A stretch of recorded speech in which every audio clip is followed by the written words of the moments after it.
Good morning and welcome to The Art of Composition. Thanks for joining me today. I appreciate it. So I received an email from somebody asking me about an article that they found online. And the article talks about how to analyze art using dynamic symmetry, and they refer to J. Hamage. I am not a huge fan of J. Hamage's books. I think they're confusing, and I don't think it's a good way to analyze art. As I've said many times over the years, I started with that information I learned from Barnstone, the whole overlapping root rectangle thing. And then if you're working within a root rectangle, you break it down.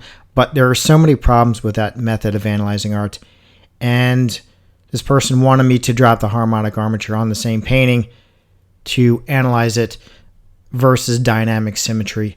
And as I've said before, learning the harmonic armature opened up my eyes to a lot of things. And I believe the reason Charles Boileau wrote an entire book on it is because it's a much easier way to analyze art. I think artists use it a lot more than they use dynamic symmetry. In Juliette Aristide's book, Classical Painting Atelier, she mentions that there was a period, I believe it's the Renaissance period, where root rectangles were not used much.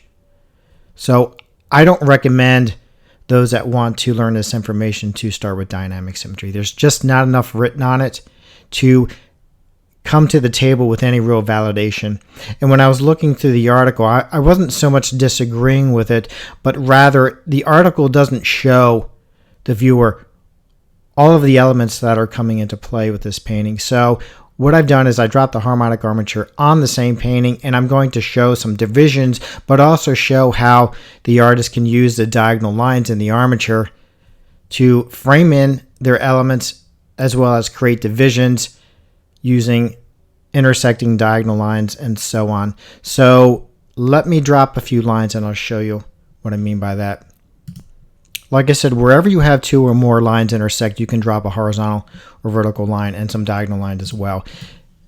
I can drop a vertical right here where these two diagonal lines intersect. It gives me that right-hand side of the pole. I can then drop another one on this side right here where this series of diagonal lines intersects and it frames in this pole. The same thing here. I can do that on this side at that point. And then you have another division here on this side. And even if this painting isn't a root rectangle, you can use a harmonic armature. You also have this diagonal line being played out right here. You have this vertical framing in that element of that rock right there.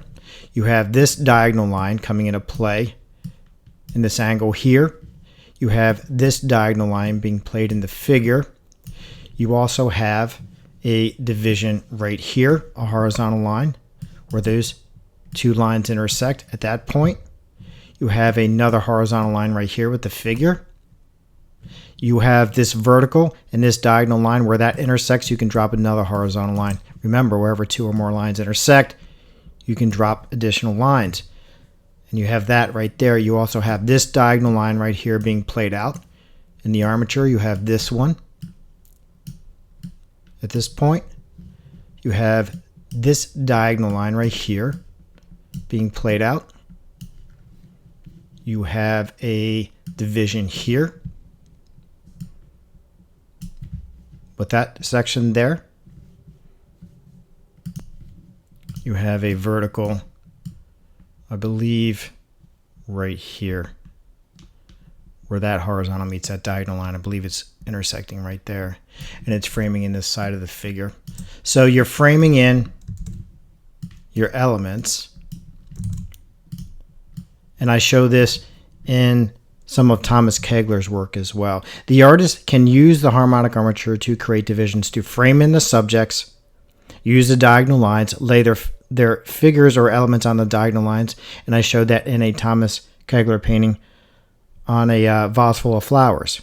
This is how the artist can use the harmonic armature. And like I said, I don't like using dynamic symmetry. I just don't feel it's a good system of design to use to analyze art. I haven't had much luck with it. This diagonal line is being played out here. You have one being played out here as well. And I'm not going to point out everything, but you also have this diagonal line being played out here in the leaves and so on. But this is how you can analyze art. This is how the artist can use these divisions. If I extend this all the way over, I have this horizontal line division right there. So I can bring that all the way over. And then, of course, you have this vertical being played out to some small degree at that point. You have this diagonal line being played out in the arm. And of course, you have other diagonal lines in the leaves of the trees being played out here. And this example here, you can find something very similar in the Painter's Secret Geometry. And below shows the same thing when it comes to this information. And this is how the artist can use the harmonic armature. I'm not going to break this down completely because I don't want to confuse the viewers, but it gives you an idea of what the difference is between analyzing art using the harmonic armature and dynamic symmetry. I just think the harmonic armature is a much better road to go down when it comes to this information. And also when you're analyzing modern work, in my experience, more modern artists are using the harmonic armature more than they are dynamic symmetry. But I hope this makes a little bit of sense. Thanks for joining me today. I appreciate it, as always.